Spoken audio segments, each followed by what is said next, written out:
So ito, may ibon na tayo. Apat ata ito, atin to. Ayan o, isa, dalawa, tatlo, apat. Ayan, apat nga. Hindi ko alam kung saan sila lumusot.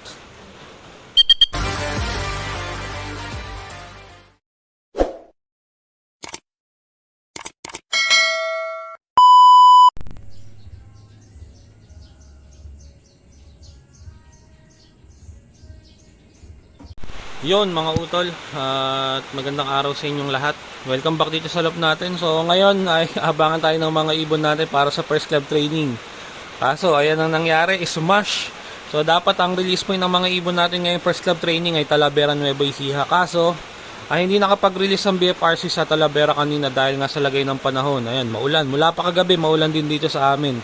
So doon sa release point kanina masama ang panahon at paulan-ulan din. Kaya nagdesisyon yung club na ibaba yung mga ibon ng release point. Kaso sa lahat ng nadaanan nila halos parehas ang panahon, walang tigil ang ulan. Kaya ito ang naging release point ng mga ibon natin ngayon ay Bustos Bypass. So dito lang din sa Bulacan, katabing bayan lang ng Baliwag. So ang lapit lang. Pinawalan yung mga ibon sa Bustos Bypass kaninang 10:02. So ang oras natin ngayon ay 11:09 na. Ayan. Bali 17 minutes na nung pinawalan ng mga ibon, pero wala pa rin tayong ibon. Lapit lang nun. Sa tansya ko dapat mga nasa lang yan, pinakamatagal na 10 minutes lang. Dili pa rin yung mga ibon, kaso hanggang ngayon wala pa. So lihis din kasi gawing south ang Bustos. So northern training natin naging south. So, pero ayos lang, malapit lang naman. Ang importante lang makabalik yung mga ibon, makabalik agad sila. Huwag silang magdire-diretso palayo papuntang south. So ayan, maulan, makulimlim, ayan, madilim at yung ulan walang hinto, walang humpay. Mahina lang naman, pero yung sama ng panahon ayan, talagang madilim, makulimlim kahit saan tayo tumingin. Ayan, ganun ang panahon. Kaya nga sa lahat ng nadaanan kanina ng truck ng BFRC pare-parehas na ganyan ng panahon, kaya walang release point na maganda dun sa gawing norte. O kaya nakapag-decision sila na sa gawing na lang, Bulacan na lang din dito sa Bustos Bypass, pinawalan yung mga ibon. Kaso wala pa, dapat andyan na sila. Ayan, pero abang-abangan pa rin natin. Nakapaglinis na ako dito sa loob. Ayan, ready na rin yung tubig nila. Tapos pala si Guarpa, ito umuwi siya kahapon sa training ng Aliaga. Ayun pero hindi na natin siya sinama ngayon kasi may ugali nga yung ibon na to. Ang style niya pag umuwi siya, hindi siya pumapasok dumidiretso siya sa ilalim ng kulungan, saka doon sa painuminan ng mga stock bird. So ang nangyayari, baka pamaya may dalang sakit si Guarpa kung mga ikakarga na natin siya sa truck kung sakaling uuwi siya pagka kinarga natin sa truck. Ganun lang din gagawin niya, didiretso siya sa mga ilalim ng loop, makikiinom siya doon sa mga painumin ng mga stock bird natin. Baka manghawa pa ng sakit doon, so delikado. Kaya ang ginawa ko, hindi na natin siya sinama sa training, iniwan na natin. Baka makapanghawa pa so sayang yung mga ibon natin doon, baka tamaan ng sakit, madisgrasya pa. Kaya nagdesisyon ako na hindi na siya isama ng training, iwanan na natin siya. So ayun, abangan natin yung mga ibon natin. Kani-kanina pa sila na i-release, kaso wala pa, delikado. Sana wag silang mabitbit masyado papuntang south. Yan, abangan natin. So ito, may ibon na tayo. Apat ata ito, atin to. Ayan isa, dalawa, tatlo, apat. Ayan, apat nga. Hindi ko alam kung saan sila lumusot.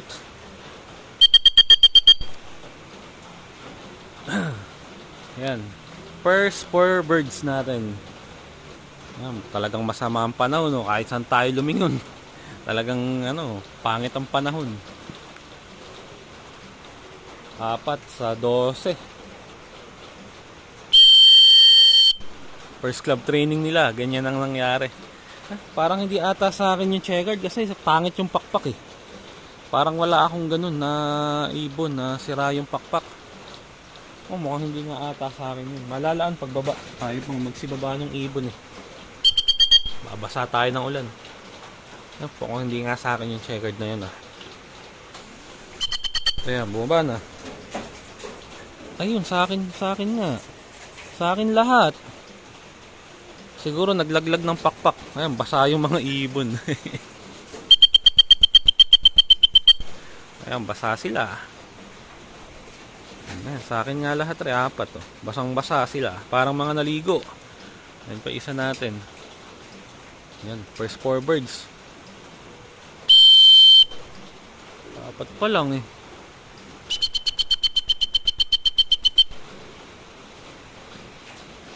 Ayan, pumasok na isa. Dalawa. Tatlo. O, ikaw, pasok.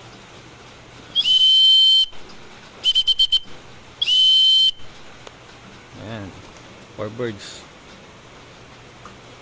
Saan na kaya yung iba? Pasok. Yun. Babasa tayo, umulan.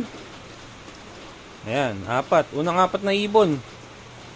Ayan, buti hindi naman siksikan doon sa truck. Kaya ayan, okay naman yung itsura ng mga ibon. Mga nabasa lang talaga sila dahil ayun nga, umuulan. Walang lugar na hindi umuulan. Kaya talagang lahat ng dadaanan nila umuulan. Ayan, ito pa isa. Ewan ko kung sa akin to. Akin nga. Sa atin. Ayan, pang 5. Galing ng south kasi south nga naman yung release point nila ngayon.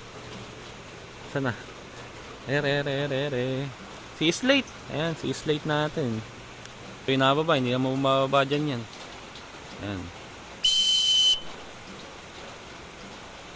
Ayan, si Slate. Nag-iisang off color natin.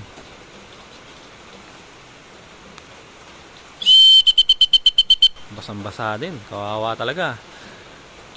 Kung nalayo-layo ng release yan, sigurado hihinto ang mga ibon. Di kakayanin yung ganyan. Di bali sana kung pulo-pulo lang ang ulan eh. Kaso pagka ganyang halos lahat umuulan ayan, talagang mga ibon mababasa ng gusto. Ayan, lapit lang ng release point yan pero nabasa ng gusto yung mga ibon, no? Sanay naman rumonda ng muulan tong mga ibon natin pero syempre iba yung galing sa iba yung galing sa pukol. Iba yung galing sa talagang training. Ayan, 5 na. 5 sa 12, kulang pa tayo ng 7. Abangan pa natin 7. Eto, may dumating. Ayun, yung blue bar natin na tri-bar. Pang-6. Ayan, kalahati. Mulan. Babasa tayo talaga. Paisa-isa na lang sila. Ay. Saan kaya nagawi yung ibang ibon natin? Mukhang nasama sa papalayo yung ibang ibon natin. Ayan. Pang-6. 6 pa ako lang, kalahati pa lang pauwi natin.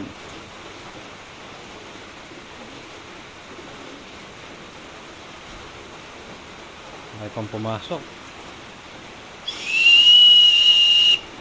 Baka na. Ayun, 6. 2, 3, 4, 5, 6. So ayun, tama, 6. So ito pa, pang 7. Ayun, isa. May dumaang grupo kasama siya, bumaklas. Dito nga tayo sa taas, muulan, nababasa tayo. Dito kahit paano may silong. Ayan. Ayan, isa. Yeah.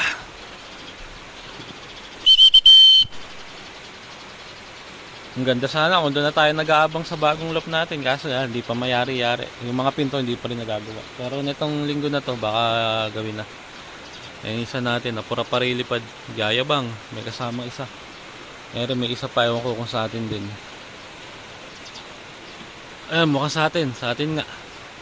Ayan, yung isang blue bar. Yung isang white light, di sa atin yung laman tayong white light. Ayan, kung saan sila lumulusot.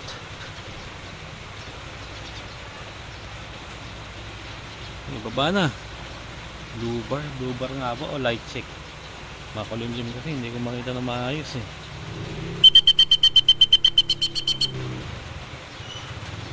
Uy, baba. Walang ya. 8. Ayan, 8 na yung pauwi natin. Sa atin doon 2 na to. Kaso ayaw bumaba. Poralipad, yan muna natin. Nag-enjoy sila eh. Ayan, baba na. Doon pa bumababa oh. Hindi hira oh. Naninibago yung mga ibon eh. Ay, mag-nestmate nga ata ito. Walang ya. Ano bang trip nyo? Baba na.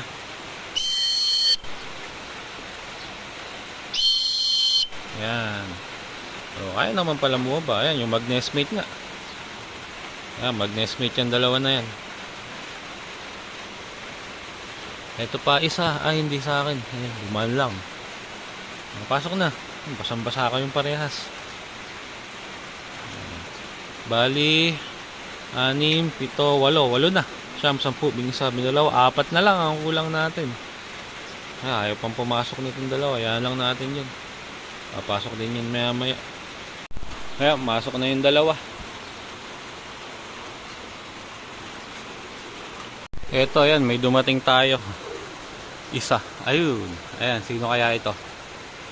Checkered. Ayan, pang siyam. 3 na lang kulang natin. Lumilipad pa yung mga pang south natin. Dumating siya. Hindi ko naman mapituan. Bababa yung mga pang south. Ayan, no? Sumama ka muna dyan sa ronda. Ayan. Ayan, tas meron pang dalawa. Oh. Dumaan. 2, 4, 6, 8, 10. So, tama. Ayan. May isa natin. Kasama ng mga pang south. Sasabay na siyang bumaba dito sa mga pang south natin. Ayan, siyam na. Ayan, siyam na yung pauwi natin. At yung huling dumating ay ito. Ayan, yung isang gwarpa. Tama nga, gwarpa yung dumating. 3 na lako lang natin. Sana dumating din agad yung 3. Sana wag naman abutin ng maghapon. Makakumpleto tayo. Papaisa-isa na nga lang yung nagiging uwi. Gawa nga no, sigurado na layo na yung mga ibon. At mukhang nagdapuan na kasi. Ayun nga, yung ulan. Tama naman yung huling umuwi natin. Basang-basa din. Lahat naman sila basang-basa nung umuwi kanina. Kaso yung mga huling umuwi, sila yung mas lalong nabasa ng gusto kasi kanina pa sila lumilipad. Ayan, yung ibang ibon natin na umuwi kanina, to yun. Ito, kasama sa first batch to. Sa first drop. Ayan. Tuyo na sila. Yung huling dumating na nga lang ang basa. Ayun. Ayan, gutom na rin yung mga ibon. Nangihingi na ng patoka. Kaso, kulang pa tayo ng 3 eh. At dapat mahintay natin yung 3 bago natin pakainin to. Pero kung hindi pa uwi hanggang mamaya, bibigyan ko na to ng patoka kahit konti lang. So, okay naman yung mga ibon natin. Talaga nga lang inulan sila ngayong training. Malapit lang yung release point. Kaso, ayun nga, maulan. Kaya, ganyan yung naging uwi ng mga ibon natin. Pero kung maganda yung panahon, tapos nai-release sila ng Talavera, mukhang okay naman din yung magiging uwi nila. Dahil nga, malayo na rin naman yung naging training ng mga ibon natin. Pinakamalayo nilang pukol, nasa, 80 km. Ang Talavera, 70 km lang yun dito sa loob ko. May dumating ata, may tinitingnan yung mga ibon eh. Ay, ito nga, dumating yung isang bluebird natin. Ayan, pang 10. Ayan na, 2 na lako lang natin. 2 checkered na lang. Ayan, basang-basa pati buntot. Ayan basang-basa. Ayan. So, 10 na. Grabe itsura, basang-basa.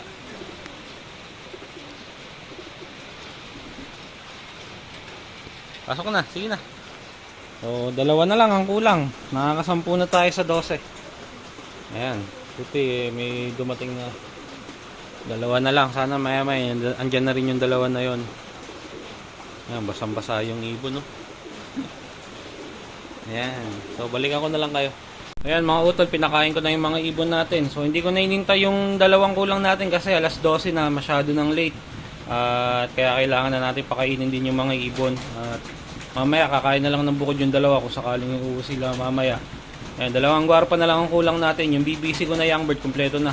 Sa gwarpa na lang yung kulang natin, 2 dahil tatatlo pa lang yung gwarpa ko nandin eh. Ayan, yung mga BBC natin ayos naman na.